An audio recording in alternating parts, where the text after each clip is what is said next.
When you create an Excel workbook, the default font is set to 11-point Calibri. However, this can be changed at any point. You can make changes to individual cells, entire rows or columns, or to the entire worksheet.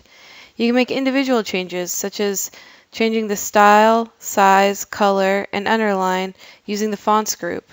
Or you can use the Format Cells dialog box to apply several attributes at once. Excel has several pre-designed options for cell styles so that you can quickly format your worksheet. Some of the styles found in the Cell Styles gallery are static, while others change dynamically depending on which theme is applied. If you need a style that is not yet created, you can manually change the format of a cell and then save that formatting as a cell style. That way it can be applied to other areas of the worksheet.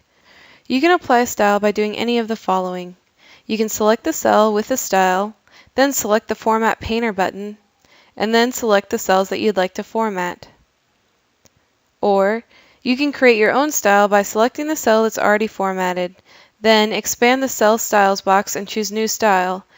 Give the style a name and select OK. Your new style will appear in the Cell Styles box. To apply a cell style, select the cell or cells you'd like to style. On the Home tab, choose one of the options from the Styles group. Expand the box to see all options at once. Once you select a style, it will be applied to the cells that are selected.